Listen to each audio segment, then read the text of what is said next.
Hi friends, அடுப்பு பக்கமே போகாமல் இந்த விநாயகர் சதுர்த்திக்கு ரொம்பவே ஹெல்த்தியான டேஸ்டியான ஒரு கொழுக்கட்டை தாங்க பார்க்க போகிறோம். இது செய்கிறதுக்கு பார்த்திங்கன்னா ஒரு 5 மினிட்ஸுங்கிறதே அதிகம். அடுப்பு பக்கமே போக தேவையில்லை. ஒரே ஒரு மிக்ஸி மட்டும் இருந்தால் போதும். டக்குன்னு இந்த கொழுக்கட்டையை செம்ம டேஸ்டியாக பண்ணிடலாம். சூப்பராக இருக்கும். இந்த விநாயகர் சதுர்த்திக்கு கண்டிப்பாக இந்த கொழுக்கட்டை ட்ரை பண்ணி பாருங்கள். ரொம்பவே எம்மியாக இருக்கும்.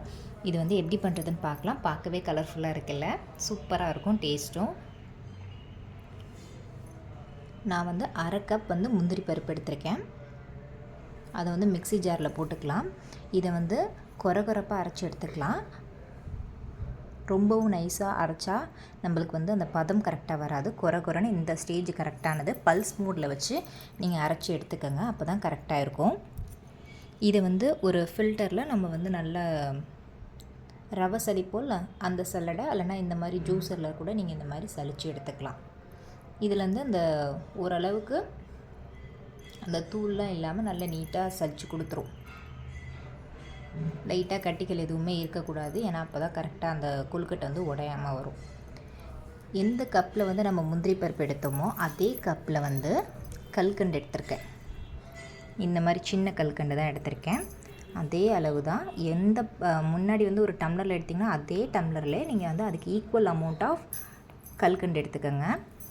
அதையும் நல்லா ஒரு ஃபைன் பவுடராக அரைச்சி எடுத்துருந்தோன்னா ரொம்பவே நைஸாக அரைச்சிடணும். இங்கே பாருங்கள், இந்த அளவுக்கு நல்லா ஃபைனாக அரைச்சிடணும். கொஞ்சம் கூட திப்பியாக இருக்கக்கூடாது. இப்போ நம்ம ஏற்கனவே முந்திரி பவுடர் அரைச்சிருந்தோம்ல, அதே மாதிரி இதையும் ஒரு டைம் சலித்து அதோடு ஆட் பண்ணிக்கலாம். இந்த பவுடர் சீக்கிரமாக சலிச்சிடும், ஏன்னா ஃபைனாக தான் இருக்கும். இது ரவா சலிக்கிற அந்த ஓட்டை கொஞ்சம் பெருசாக தான் இருக்கும். அதனால் டக்குன்னு இதை சலித்து எடுத்துடலாம். இந்த அளவுக்கு நல்லா சலித்து எடுத்ததுக்கப்புறம் நல்லா மிக்ஸ் பண்ணி விட்டுக்கலாம். இப்போ 3 ஏலக்காய், அந்த 3 ஏலக்காய் நல்லா பொடி பண்ணி எடுத்திருக்கேன். அந்த 3 ஏலக்காவை ஆட் பண்ணிக்கலாம். ஏலக்காய் ஒரு நல்ல ஃப்ளேவர் தரும். இந்த இதுக்கு சூப்பராக இருக்கும். அவ்வளோதாங்க, நம்ம பாதி வேலையை முடிச்சிட்டோம். இது செய்ய எவ்வளோ நேரங்க ஆகும்? ஒரு 2 to 3 மினிட்ஸ் தான் ஆகும். காய்ச்சி ஆற வச்ச பால். ஆக்சுவலி இந்த பால் நீங்கள் 1 டீஸ்பூன் விட்டாவே போதும். நான் கொஞ்சம் ஆக்சுவலாக நிறையா விட்டுட்டேன். நீங்கள் 1 டீஸ்பூன் கரெக்டாக இந்த மாவுக்கு கரெக்டாக இருக்கும். சப்போஸ் இது இந்த கன்சிஸ்டன்சி கொஞ்சம் தண்ணி, அதாவது இந்த பால் அதிகமாகிடுச்சு, அதனால் நான் கொஞ்சமாக அரிசி மாவு போட்டு அந்த அரிசி மாவு கொடுக்கறனால அந்த நேரம் அந்த ஒரு டெக்ஸ்சர் கடித்து சாப்பிடும்போது நல்லா டேஸ்ட்டாக இருக்கும். நீங்கள் பால் மட்டும் லைட்டாக தெளித்து விட்டு நீங்கள் பிசைஞ்சு கொடுத்தா கூட போதும், நல்லா தான் இருக்கும். எக்ஸ்ட்ரா நான் பால் பவுடர் ஆட் பண்ணியிருக்கேன். 1 டேபிள் ஸ்பூன் கிட்ட பால் பவுடர். அது கொஞ்சம் எக்ஸ்ட்ரா ஸ்வீட்னஸ் கொடுக்கும். ஏன்னா நான் அரிசி மாவு ஆட் பண்ணியிருக்கேன், அதுக்கப்புறம் பால் பவுடர் ஆட் பண்ணியிருக்கேன். அந்த ஸ்வீட்னஸ் கரெக்டாக இருக்கும். இதான் கரெக்டான கன்சிஸ்டன்சி. மாவு இந்த பதத்தில் தான் இருக்கும். கொழுக்கட்டை மாவு எந்த பதத்தில் இருக்குமோ அதுக்கு ஈக்குவலாக அதே பதத்தில் தான் இருக்கணும். நீங்கள் இந்த மாதிரி மோல்டு எடுத்துகிட்டு அதில் லைட்டாக நெய் அப்ளை பண்ணிவிட்டு பிஸ்தா கட் பண்ணி இந்த மாதிரி போட்டிருக்கேன். ட்ரையான அந்த ரோஸ் இதழ்கள், ரோஸ் பெட்டல்ஸ் இருக்குல்ல, அதை ஆட் பண்ணியிருக்கேன். அது பார்க்கவே நல்லா கலர்ஃபுல்லாக இருக்கும். மொத்தமே ஒரு 4 பொருள் தாங்க. முந்திரி பருப்பு, கல்கண்டு, பால், ஏலக்காய் தூள். எக்ஸ்ட்ரா நீங்கள் சப்போஸ் இந்த மாதிரி தண்ணி அதிகமாகிடுச்சு இந்த மாதிரினா லைட்டாக பால் பவுடர், அரிசி மாவு, அது ஆப்ஷனல் தான். போடுறதுனா போட்டுக்கலாம்.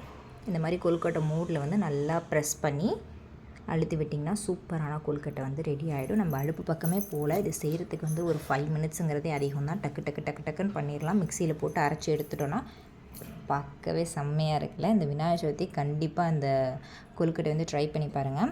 இதில் எனக்கு கரெக்டாக 3 இந்த சைஸ் கொழுக்கட்டை, பெரிய கொழுக்கட்டை வந்துச்சு. அதுக்கப்புறம் சின்னதாக ஒரு பால் சைஸுக்கு ஒரு சின்ன கொழுக்கட்டை வந்துச்சு. 1/2 கப் முந்திரி எடுத்து இந்த மாதிரி பண்ணதுக்கு சூப்பராக இருக்கும் கொழுக்கட்டை. கண்டிப்பாக ட்ரை பண்ணி பாருங்கள். டேஸ்ட்டு வேறு லெவலில் இருக்கும். நான் கையிலையுமே எடுத்து காமிக்கிறேன். கன்சிஸ்டன்சி எல்லாமே பக்காவாக இருக்கும். டேஸ்ட்டும் சூப்பராக இருக்குங்க. பாருங்கள், செம்மையாக இருக்குல்ல. இந்த விநாயகர் சதுர்த்திக்கு கண்டிப்பாக இந்த இதை ட்ரை பண்ணி பாருங்கள். ரொம்பவே சூப்பரான கொழுக்கட்டை. இந்த வீடியோ பிடிச்சிருந்துச்சுன்னா லைக் பண்ணிக்கோங்க, சப்ஸ்கிரைப் பண்ணிக்கோங்க. நிறையா கொழுக்கட்டை ரெசிபீஸ் கிட்ட 2-3 ரெசிபீஸ் போட்டிருப்போம் நம்ம சேனலில். மாவு எப்படி அரைக்கிறது, இன்ஸ்டண்ட்டாக ரெடிமேட் மிக்ஸ் எப்படி, கொழுக்கட்டை ரெடிமேட் மிக்ஸ் பண்ணுறது, எல்லா வீடியோஸும் நம்ம இதில் இருக்குது. நம்ம சேனலில் ப்ளேலிஸ்ட்டில் போய் செக் பண்ணி பாருங்கள். இந்த வீடியோ பிடிச்சிருந்தா லைக் பண்ணிக்கோங்க, சப்ஸ்கிரைப் பண்ணிக்கோங்க. இந்த விநாயகர் சதுர்த்திக்கு இந்த மாதிரி நோ குக்கிங் கொழுக்கட்டை செஞ்சு ஹெல்த்தியாக செஞ்சு சூப்பராக சாப்பிடுங்க.